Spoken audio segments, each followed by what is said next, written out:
wabarakatuh. Izinkan kami untuk memperkenalkan diri. Perkenalkan, nama saya Yulis. Nama saya Naila. Nama saya Zunita. Nama saya Indah. Nama saya Marsa.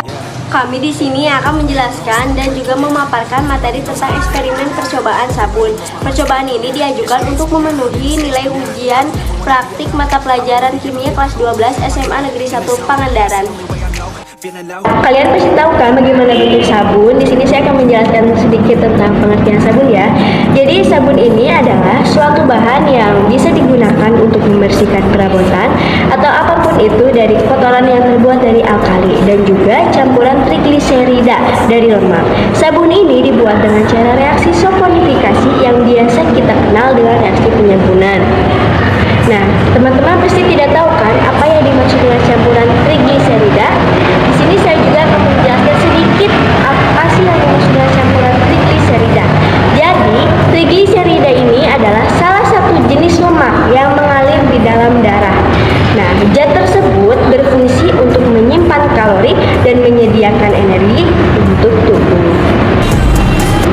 Apa sih yang dimaksud dengan reaksi saponifikasi? Jadi, reaksi saponifikasi adalah reaksi hidrolisis lemak dengan menggunakan basa kuat sehingga menghasilkan gliserol dan garam asam lemak atau yang sudah familiar dengan nama sabun. Jadi seperti itu teman. Sabun dibedakan menjadi dua, yaitu sabun keras dan sabun lunak.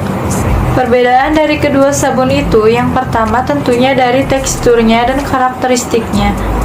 Sabun keras memiliki tekstur yang keras, sedangkan sabun lunak biasanya berbentuk cair. Yang kedua dari campurannya, campuran sabun keras adalah NaOH, sedangkan campuran sabun cair adalah KOH. Yang ketiga, dari kelarutan dalam air. Sabun keras itu tidak mudah larut atau lebih sukar larut dibandingkan dengan sabun lunak atau sabun lemak.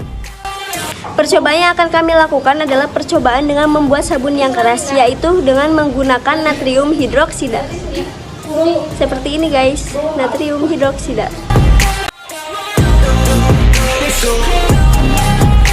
Langkah-langkah yang harus kita lakukan, yang pertama, masukkan 185 ml air ke dalam baskom kecil atau setara dengan 1 gelas air. Kemudian masukkan soda api atau NaOH sebanyak 82 gram ke dalam air, setara dengan 4 sendok makan.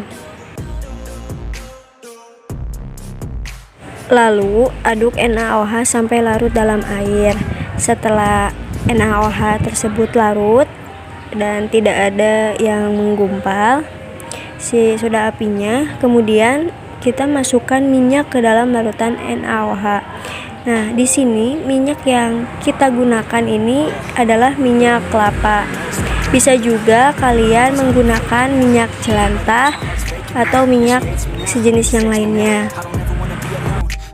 Larutan ini akan terasa panas karena reaksi NaOH dengan air. Untuk mengatasi hal tersebut, kita bisa menyiapkan baskom besar berisi air dingin, kemudian memasukkan baskom kecil berisi larutan tadi di atasnya.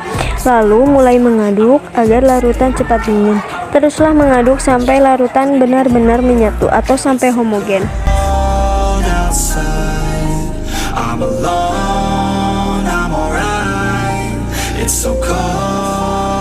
Kemudian tambahkan pewangi untuk memberi aroma yang sedap. Setelah itu kita campurkan larutan sampai homogen.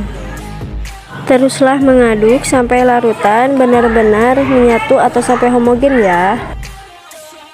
Tujuan dari penambahan NaOH ini adalah untuk mempercepat terjadinya proses penyabunan, di mana NaOH merupakan basa yang dapat menghidrolisis lemak sehingga terbentuk gliserol dan sabun, di mana pada proses hidrolisis lemak akan terurai menjadi asam lemak dan gliserol. Jika sudah homogen, masukkan ke dalam cetakan, diamkan sabun selama 1-2 hari hingga mengeras. Contohnya seperti ini ya guys. Tada!